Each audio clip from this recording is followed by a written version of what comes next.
Bom dia, meus irmãos, tudo bem? Saúdo os irmãos na graça e na paz do nosso Senhor Jesus Cristo. Estamos chegando a mais um vídeo aqui do nosso canal que tem sido uma bênção, né? Damos graças a Deus porque esse tem sido um meio que Ele tem possibilitado a sua igreja de estar junta, né? Seja ouvindo uma pregação, seja estudando a palavra, fazendo uma devocional. Temos tido momentos muito agradáveis aqui, né? Por esse meio. Louvado seja Deus por isso. Amém? Chegamos a mais uma escola bíblica dominical e vamos começar com uma oração, tá bom?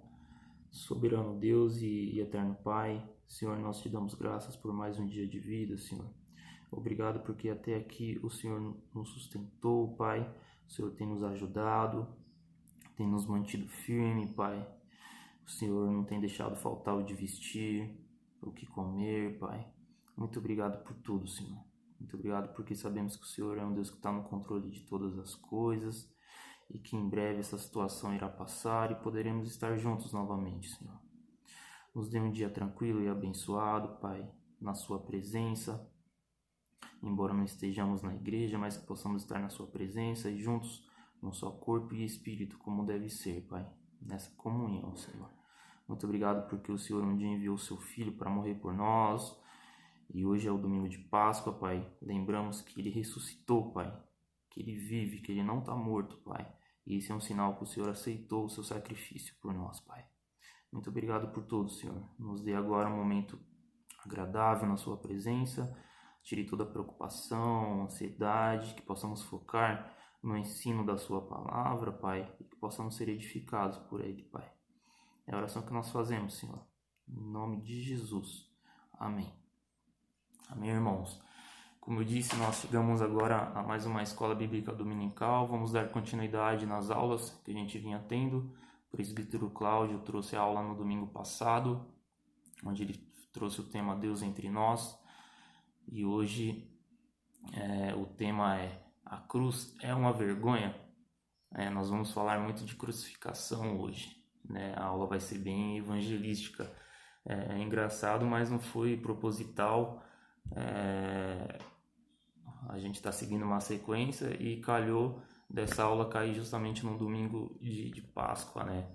Mas Deus trabalha dessa forma, como eu disse já na oração, Ele controla todas as coisas e eu creio que vai ser uma aula bem agradável, tá bom?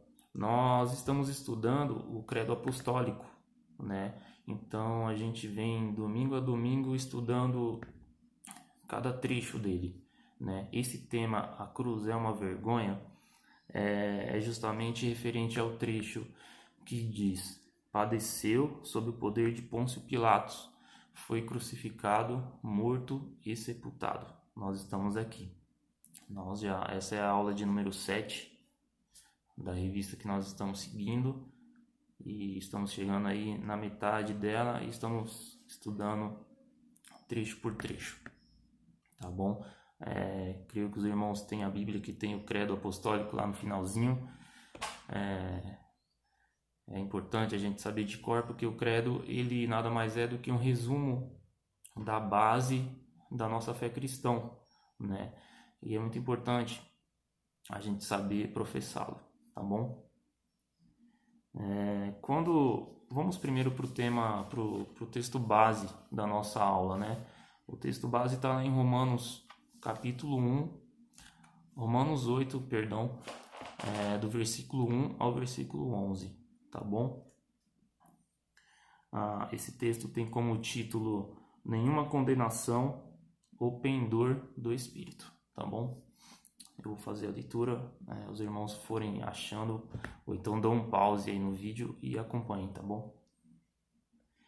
Agora, pois, já nenhuma condenação há para os que estão em Cristo Jesus, porque a lei do Espírito da vida em Cristo Jesus te livrou da lei do pecado e da morte.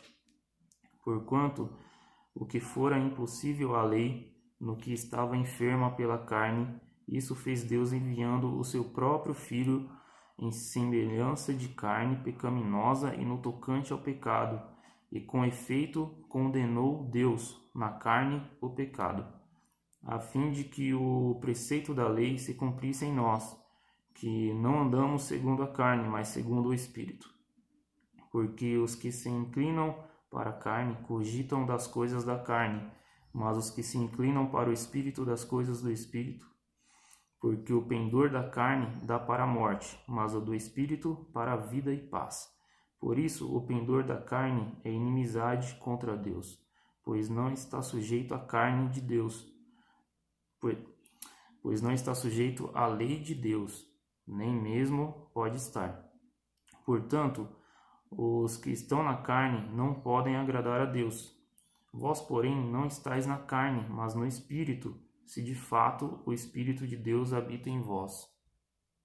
E se alguém não tem o Espírito de Deus, esse tal não é dele.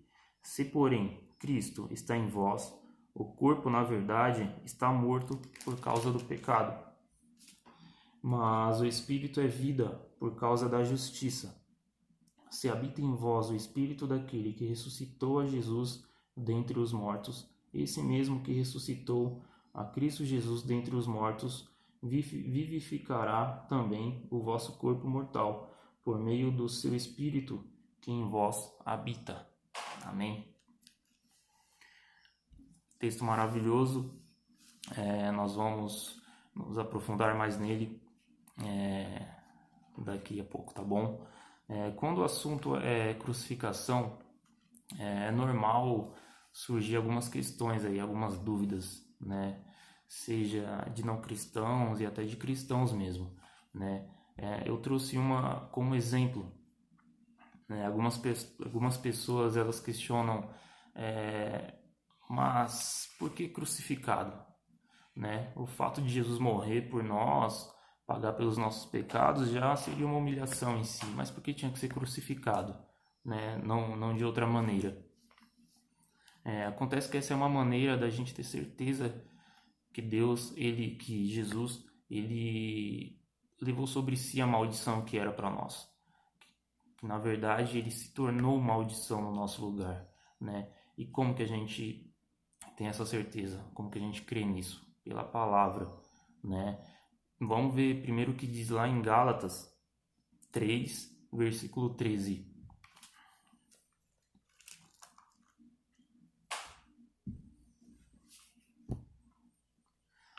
Diz assim: Cristo nos resgatou da maldição da lei, fazendo-se ele próprio maldição em nosso lugar, porque está escrito: maldito todo aquele que for pendurado em madeiro. Repetindo, porque está escrito: maldito todo aquele que for pendurado em madeiro. Onde está escrito? Agora a gente vai viajar lá para o Antigo Testamento. A gente vai lá para Deuteronômio 21, 23, tá bom?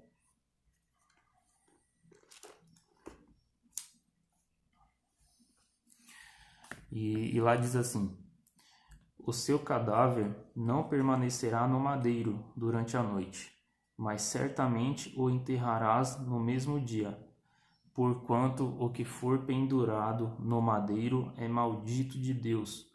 Assim não contaminarás a terra que o Senhor teu Deus te dá em herança. Ou seja, quem era pendurado em madeiro era maldito para Deus, né? A morte de cruz era para os piores tipos de bandidos da época, de assassinos, estupradores, para o pior tipo de gente da época, né? Para criminosos. E Jesus foi posto ali, se sujeitou a isso, a morrer como um desses, a ser maldito para Deus no nosso lugar, né? Carregando os nossos pecados. E esse é o Evangelho verdadeiro, né? É bem diferente do que vem surgindo hoje em dia e surgindo forte no nosso meio cristão, né? Eu não sei se os irmãos já ouviram falar do termo, mas há uma teologia chamada teologia do coaching nascendo hoje em dia, né? E essa teologia vem forte, já até deixando para trás aí a teologia da prosperidade, a gente pode dizer, né? Talvez os mais antigos ainda não conheçam, quem não tem tanta facilidade com a internet, não está tanto envolvido com rede social, mas essa teologia vem surgindo forte, principalmente na internet, né?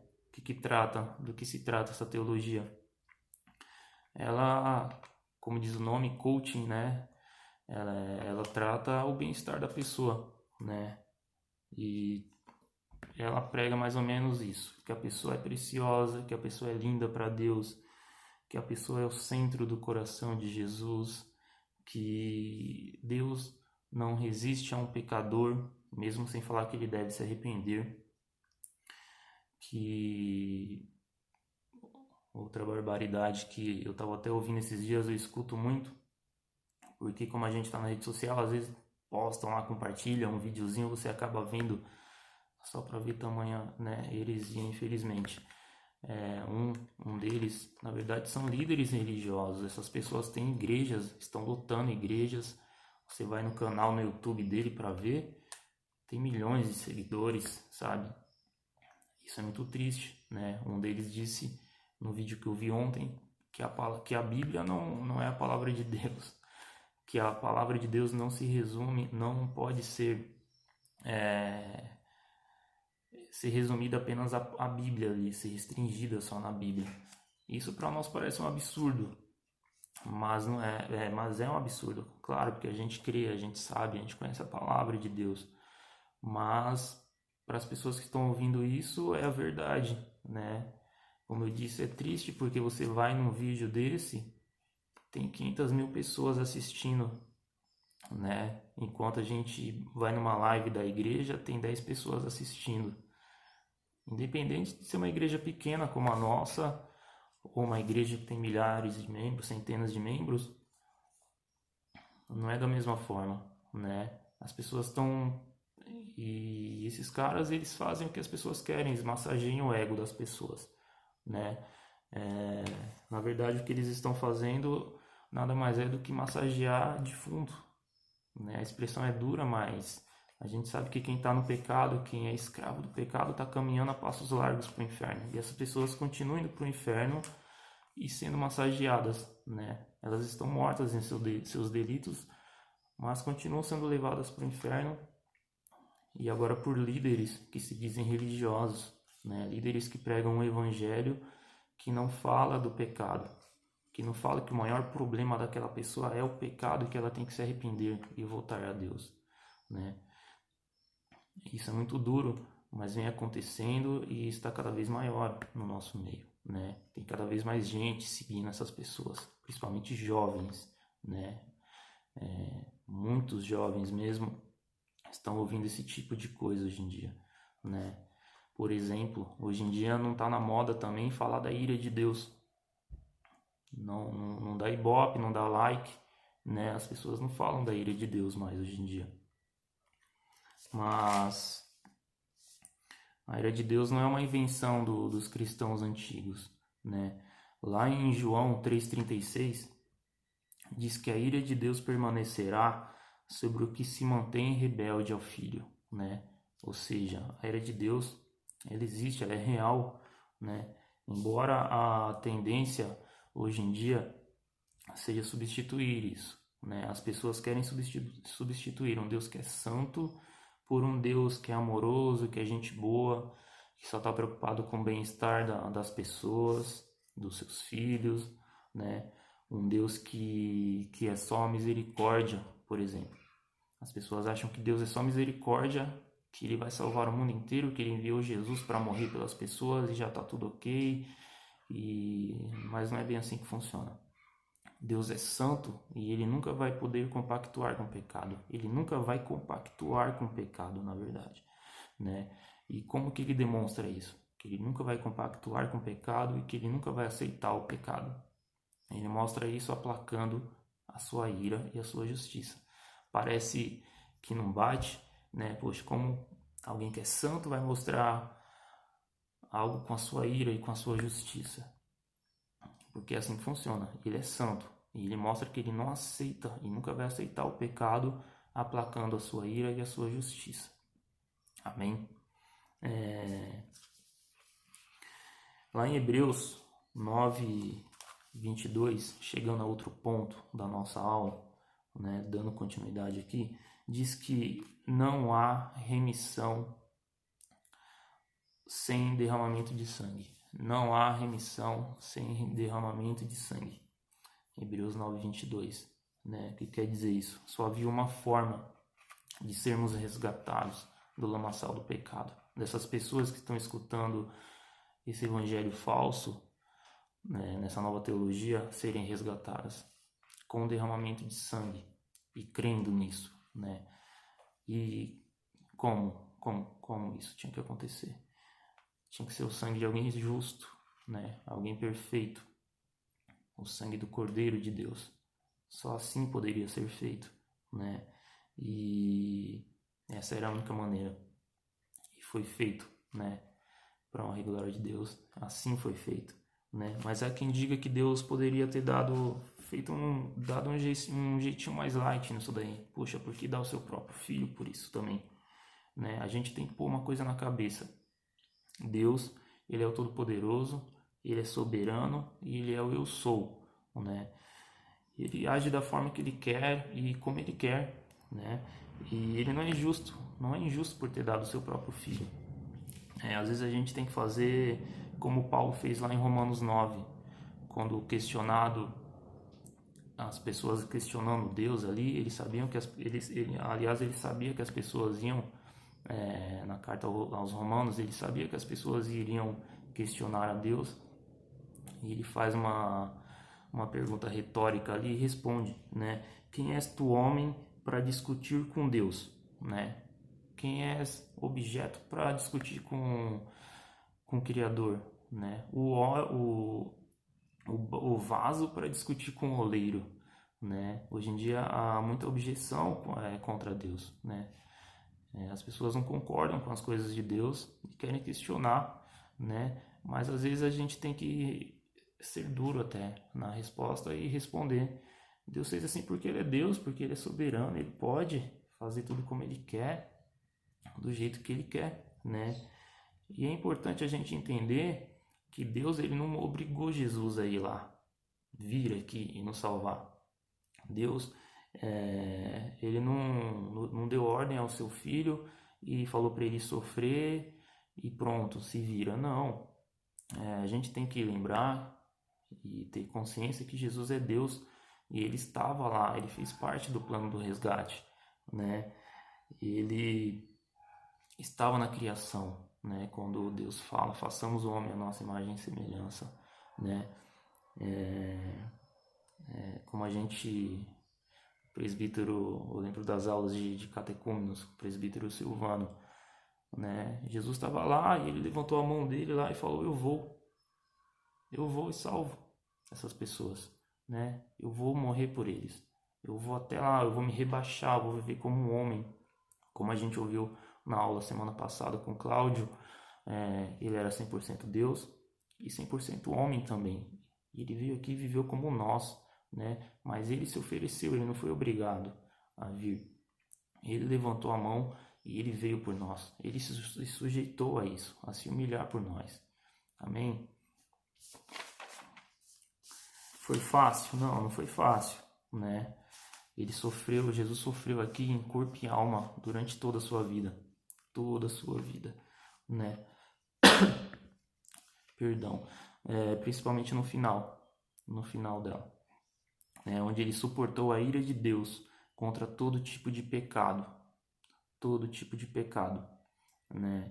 A gente sabe que não existe pecadinho, pecadão, mas ele sofreu a ira de Deus contra todo tipo de pecador e pecado, né? Ele teve que sentar ali no banco dos réus para ser julgado, né? E a palavra diz que Jesus, eu acho incrível, que Jesus não abriu a boca. Jesus, sendo Deus, 100% Deus também, ele não abriu a boca porque ele sabia o que ele tinha que fazer. Ele veio determinado a fazer. Ele estava sofrendo como homem, 100% também, que ele era. Mas ele era 100% Deus, ele sabia o que ele estava fazendo, ele não abriu a boca. Lá Isaías vai dizer que ele foi como ovelha muda que vai ao matadouro. Assim ele foi quieto, calado, sem responder às humilhações, né? E todos nós já levamos a culpa por algo nessa vida, né? Eu costumo dizer lá no Ministério Futsal, eu sempre dou esse exemplo com os meninos, pergunto se eles já foram culpados por algo que alguém fez já. Seja um primo, um amiguinho, isso acontece muito na infância, né? Eu lembro que isso já aconteceu comigo. E isso é humilhante, né? Chega a ser humilhante porque a gente está sendo castigado, tá? Às vezes apanhando do pai ou da mãe porque fez alguma coisa. E isso é humilhante, é horrível. Às vezes a gente não tem nem argumento, a gente fica até calado e sofre aquele castigo ali por algo que a gente nem fez. Agora imagina a humilhação de Jesus, né? O peso que estava sobre as costas dele, né? A humilhação de carregar o pecado, de se tornar maldição por todos aqueles, não pelo mundo inteiro, mas por aqueles que um dia haveriam de vir crer no nome dele, né? E essa humilhação foi acentuada na forma que ele morreu, crucificado, né? Como nós já lemos, que era uma forma maldita para Deus, que só morriam pessoas que eram malditas para Deus ali daquela forma, né? Nós, ao lembrar da crucificação, é comum a gente lembrar do sofrimento físico de Jesus, né? Tem o filme A Paixão de Cristo, que, aliás, acho que é o melhor feito sobre a história de Jesus e mostra muito bem o sofrimento, né? As chicotadas, coroa de espinho, pregos, cusparadas. Eu estava vendo um artigo médico antes de ontem, estava conversando com a Jane também sobre isso, onde os médicos relatam o que causou no corpo de Jesus o sofrimento, né? Os açoites, principalmente, né? Focava nos açoites dele. E falava que os chicotes dos açoites faziam um estrago tremendo nas pessoas, né? E Jesus, é muito provável não, é certeza, se a gente levar em conta a característica, né, dos instrumentos que eram usados. As costas de Jesus ficaram em pele viva, em carne viva, chegaram ao ponto de mostrar a estrutura óssea das costas dele, né? Inclusive eu vou mandar essa imagem no grupo da igreja depois, esse artigo. Então chegaram a ficar expostas à estrutura óssea de Jesus nas costas dele, e ele sentia dor de todo lado, de qualquer maneira. Um simples movimento de respirar, que é natural a gente fazer assim, quando ele fazia isso, essa estrutura óssea, carne viva, raspava no madeiro, e a gente não consegue imaginar a dor que Jesus sentia nesses momentos, né? Porém, não foi essa dor física que fez Jesus clamar: Deus meu, por que me desamparaste? Né? A gente não quer minimizar as dores físicas, mas a gente tem que ter noção do sofrimento que foi de suportar a ira de Deus, porque foi essa ira, a dor de suportar a ira de Deus que fez Jesus clamar: Deus meu, por que me desamparaste? Né?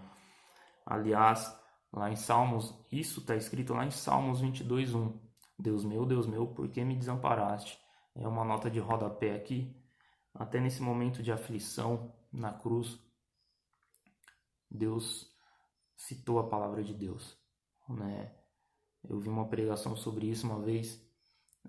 O que sai do seu coração no momento de aflição, no momento de angústia, né? Nesses momentos, nosso coração tem a tendência de soltar o que está lá no fundo dele, assim, como se caísse a máscara dele. Às vezes alguém, no momento de angústia, de dificuldade, pode murmurar contra Deus, pode soltar uma palavra que não deve soltar, ou pode sair a palavra de Deus, palavras de conforto, palavras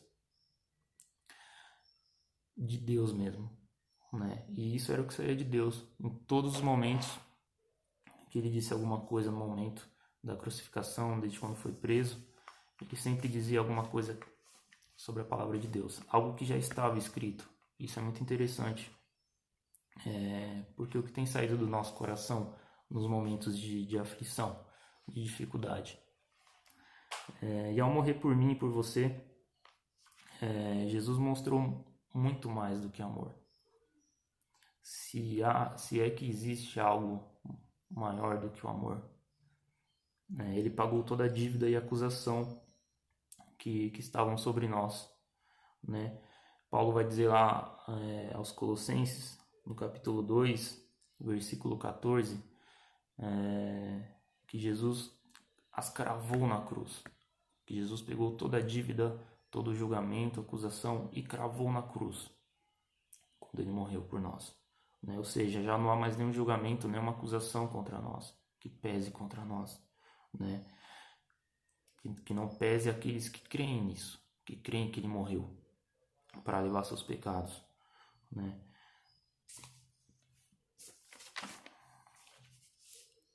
Mas o credo apostólico, ele ainda acrescenta a afirmação desceu ao Hades, né? E isso geralmente causa certa polêmica. Como assim desceu ao Hades, né?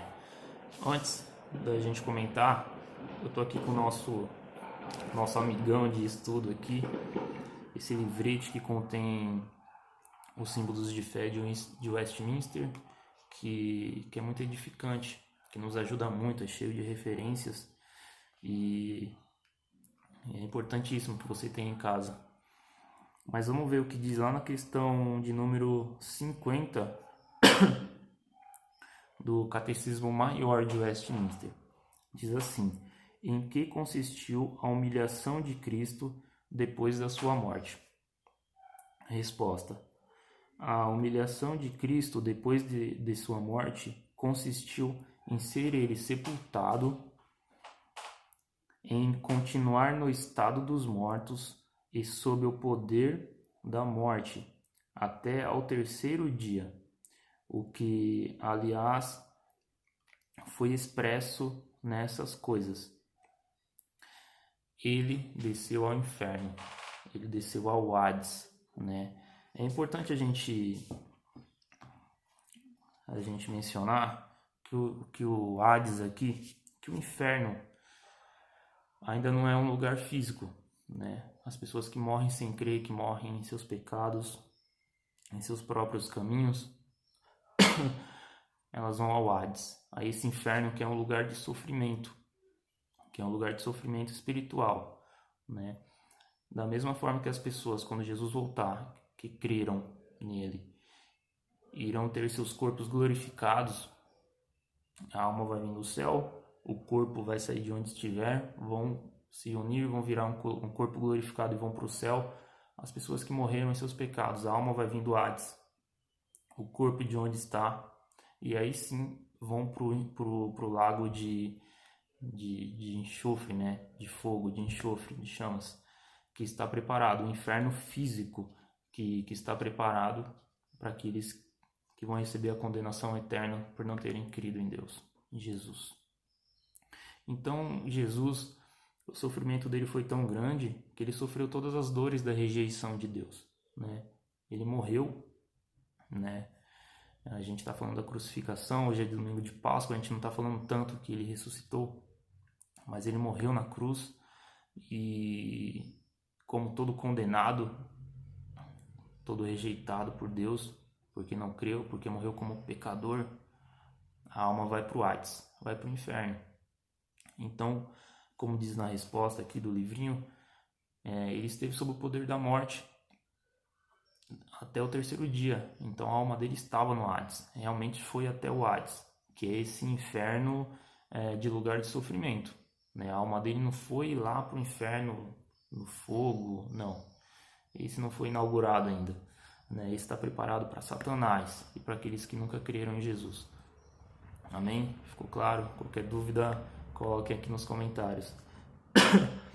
Eu gostaria de voltar lá no nosso texto base, que eu acabei pulando, peço perdão aos irmãos, que está lá em Romanos 8, 1, 11, onde eu tenho alguns comentários aqui. né? O título do texto é Nenhuma Condenação, o pendor do Espírito. No versículo 1, Paulo ele já mata ali o que ele queria falar nessa parte da carta, né? Na verdade, o sistema da Bíblia, a Bíblia não foi escrita assim, né? Dividida por capítulos certinho. Isso o homem foi fazendo para facilitar a leitura e tal. Mas nesse primeiro versículo, a gente já sabe o que Paulo queria dizer aqui nesse ponto, né? Ele diz: Agora, pois, já nenhuma condenação há para os que estão em Cristo Jesus, né? Para os que creram nesse sofrimento que a gente tem visto até aqui na aula. E lá no versículo 6 e 7, ele diz algo muito interessante. Ele fala sobre o pendor da carne e o pendor do espírito. O que é pendor? Pendor é a mesma coisa que tendência ou inclinação para algo. Ou seja, quando ele diz que o pendor da carne dá para a morte, ele quer dizer que a inclinação da carne, que a tendência da carne dá para a morte. Mas a tendência do espírito, a inclinação do espírito é para a vida e paz.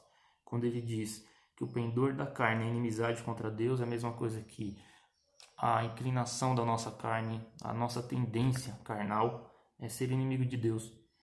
E eu queria destacar esses dois pontos, né? Destacar sobre o pendor, o que significa o pendor que Paulo diz nessa carta, tá bom? Mas voltando aqui ao ponto que nós estávamos, todo esse sofrimento, inclusive o fato de Jesus ter ido até o Hades, até o inferno espiritual, de tanto sofrimento que ele passou, Jesus ainda é desprezado nos dias de hoje, né? E quando a gente crê na cruz, isso não significa apenas o fato de você aceitar esse fato histórico, né? Você assistir o filme A Paixão de Cristo e ficar com dó de Jesus. Algumas pessoas não conseguem nem olhar para as cenas, mas a gente tem que ter algumas atitudes de renúncia. Renunciar ao quê? A nossa tendência de justiça própria, de querer caminhar pelos nossos próprios caminhos. A gente tem de fazer, por exemplo, justiça própria, você querer achar o que é fazer o que você acha que é certo e errado, né? Você tomar decisões na sua vida sem orar antes, sem pedir direção a Deus, né? A gente tem que parar de achar que existe ao menos uma gota de bondade em nós, né? Uma gota de bondade que vai nos tornar bom aos olhos de Deus. A gente não tem nada de bom. A gente não merecia esse sacrifício aqui. Olha para você. Você acha que você merecia? Que Deus, né? Não é nem que alguém, que Deus se tornasse homem e viesse aqui se humilhar por você, morrer por você, né? A começar por mim, a gente tem que fazer esse exercício de autoanálise às vezes, né? A gente não tem que ter o pensamento da sociedade que vivemos. As pessoas não querem ouvir que são pecadoras. É por isso que estão seguindo aqueles teólogos novos que estão surgindo, aquela teologia nova, esses falsos mestres que estão surgindo. Elas não querem ouvir que são pecadoras, que precisam se arrepender, que são falhas. Elas não admitem que são falhas. Elas acham que são pessoas boas, né? Que desprezam o fato de Jesus ter morrido na cruz por elas, né? E não creem nisso, né? Porém, esse desprezo tem um agravante quando vem dos próprios cristãos, quando vem de dentro da igreja. Infelizmente existe isso dentro da igreja, no geral, né? Como se a cruz precisasse de um plus, de algo a mais. Muitos cristãos hoje em dia se baseiam cada vez mais nas suas obras, né? Em movimentos sociais, acham que a cruz precisa de algo a mais. E isso é triste porque são justamente aqueles que deveriam fazer parte da grande comissão, que deveriam levar as boas novas, que deveriam estar falando hoje do evangelho para as pessoas, que Jesus ressuscitou, que ele morreu na cruz por nós e que ressuscitou, e que isso mostra que Deus aceitou seu sacrifício perfeito. E quem crê naquele não está mais separado de Deus. Tem a vida eterna. É isso que essas pessoas têm que pregar. Só que estão preocupadas com as suas obras. E quando você acha que a cruz precisa de algo a mais, que você tem que fazer algo a mais, você está falando que o sacrifício não valeu a pena, que o sacrifício não foi perfeito. Tinha que ter alguma coisinha a mais ali, um detalhezinho a mais. Mas nós sabemos que existe o joio e o trigo. E Paulo fala lá em 1 Coríntios, no capítulo 1, versículo 18, uma coisa muito interessante. Ele diz que a palavra da cruz é loucura para os que se perdem e poder de Deus para os que são salvos, né? A palavra de Deus é poder, a palavra da cruz é poder de Deus para os que são salvos. Amém? Sempre vai existir rejeição contra a cruz, mas a gente tem que pregar. A gente tem que pregar. Às vezes a gente até acha, poxa, mas aquela pessoa não vai querer nem ouvir. Não, ela vai ouvir. A palavra de Deus, ela não vai voltar vazia. A palavra de Deus é uma espada de 2 gumes que ela corta e ela ou vai salvar ou vai condenar. Mas todos têm que ouvir o Evangelho de Deus. Amém, meus irmãos? Nós devemos entender que a crucificação ela é um fato duro, mas que Jesus sofreu isso sim. Isso não é uma história, não é um filme. É o fato. Isso aconteceu. E nós estamos lembrando disso, né? Na Páscoa. Foi a época que Jesus morreu e ressuscitou. E nós crentes devemos falar dessa verdade de forma clara, sem rodeios, para agradar alguém. Para agradar, fazer feliz, para não querer... a pessoa não vai querer, não vai aceitar, vai achar loucura. Não, a gente tem que falar dessa forma. Como eu digo geralmente lá para os meus jovens na igreja, nível hard mesmo. A gente tem que ser duro na pregação da mensagem, né? Dizer que Deus se ira assim, que Ele aplaca a sua ira e a sua justiça, né? Aqueles que não creem, aqueles que são pecadores, aqueles que caminham pelos seus próprios passos. E que Jesus sofreu essa ira toda em nosso lugar, né? Que Ele padeceu, que Ele foi crucificado, que Ele morreu, que Ele desceu ao Hades, onde só existe alma de pecador, no nosso lugar. Amém?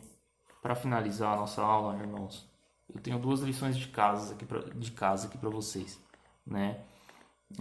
As aulas anteriores estavam destinadas aos jovens, é claro que todos podem assistir, mas a igreja, o conselho da igreja decidiu que essas aulas agora estão abertas como se fosse uma classe única, ou seja, vocês também vão ter lição de casa, tá bom?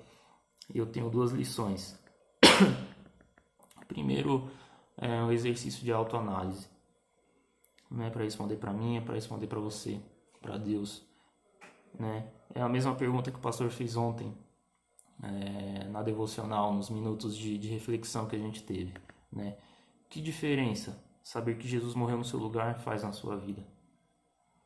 Que diferença isso faz na sua vida? Hoje é o dia mais do que perfeito para a gente lembrar disso, né? A gente lembra do sacrifício de Jesus todo primeiro domingo do mês, durante a Santa Ceia. Mas é só nesse primeiro domingo de mês de Santa Ceia que você lembra disso? Como que você tem pensado nisso? Que diferença isso tem feito na sua vida? Saber que alguém morreu por você. O seu vizinho morrer por você já seria demais. Agora imagina Deus morrer por você, né? O Deus encarnado se humilhar, se sujeitar a carregar o peso que era para você. Como que você tem agido sabendo desse fato? Declarado que crê nisso, né? Isso é para você, crente. E você que nunca creu nisso também, você já parou para pensar nisso também? Que Jesus morreu por você. Você que está ouvindo essa mensagem, né? Foi por mim, foi por você, foi por todo aquele que crê nele, que um dia vai crer nele, né? Que você possa pensar nisso também. pelo menos agora na Páscoa, você possa começar a mudar de ideia, levar mais a sério isso, né? Lembrar que isso não é só um filme, que isso é um fato que aconteceu e foi por você. Amém? E o segundo desafio, esse é para os crentes, que durante essa semana, a partir de hoje, por que não hoje, pleno domingo, que você mande um áudio, faça uma chamada de vídeo, fale pessoalmente, que você fale para uma pessoa, que Jesus padeceu por ela, para resgatá-la do lamaçal do pecado, do reino das trevas, para o seu reino de luz, sem rodeios, como a gente aprendeu aqui. Que você fale para ela de todo o sofrimento, que você encaminhe para ela o artigo que eu vou mandar lá no grupo da igreja, que você fale que Jesus morreu por ela, para salvá-la, para tirar de onde ela está hoje, para resgatar e levá-la para o seu reino de luz. Amém, meus irmãos? Como eu disse, a aula era bem evangelística, não foi de propósito. Estamos seguindo uma sequência aqui, mas Deus é perfeito e tinha que ser essa aula hoje. Graças a Deus deu tudo certo. Infelizmente não consegui fazer ao vivo, tive algumas dificuldades aqui. O notebook estava com o áudio muito ruim. Fiquei com medo de dar um problema durante o ao vivo e preferi gravar e mandar depois. Mas graças a Deus deu tudo certo. E espero que os irmãos assistam, compartilhem, curtam, clica aí no joinha. Não esqueçam de comentar, pelo menos um amém lá, tá bom? E não esqueçam de compartilhar. Amém? Bom, vamos orar para a gente finalizar mais uma aula, né? Graças a Deus deu tudo certo. Não esqueçam que hoje mais tarde tem culto, né? Online, ao vivo. Graças a Deus tem dado certo aí. Nós temos nos esforçado e a mensagem tem chegado aos irmãos. Amém?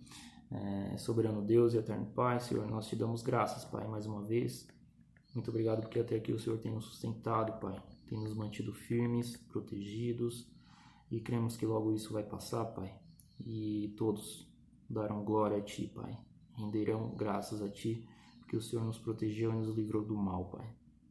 Nos dê um dia tranquilo, abençoado na Sua presença, Pai. Que possamos meditar na Tua palavra, falar do Senhor. Possamos meditar, Pai, cada vez mais na Sua palavra. E lembrar, Senhor, não só na Páscoa, Senhor, não só no dia de Santa Ceia, Pai, mas sempre, todos os dias da nossa vida, trazer em memória o sofrimento físico e espiritual por ter carregado a ira do Senhor e se tornado maldição em nosso lugar que o Seu Filho levou por nós, Pai. Que nunca nos esqueçamos disso, Pai. Que possamos sempre nos lembrar, e mais do que isso, falar para as pessoas. Levar a Sua mensagem, Pai. Levar a luz pelo mundo, seja pelo WhatsApp, por uma mensagem. Esse é o meio que o Senhor nos deu hoje, Pai. E que seja assim também, Senhor. Muito obrigado, Senhor. Proteja-nos do mal, continua nos guardando. Livra todas as pessoas, Pai, desse mal. Tenha misericórdia, Pai. Nós oramos, Senhor, agradecidos, Pai, e pedindo perdão pelos nossos pecados também, Senhor. E é no nome santo de Jesus, que é o nosso Senhor e o nosso Salvador. Amém. Amém, igreja. Forte abraço, Deus abençoe. Até mais. Tchau, tchau.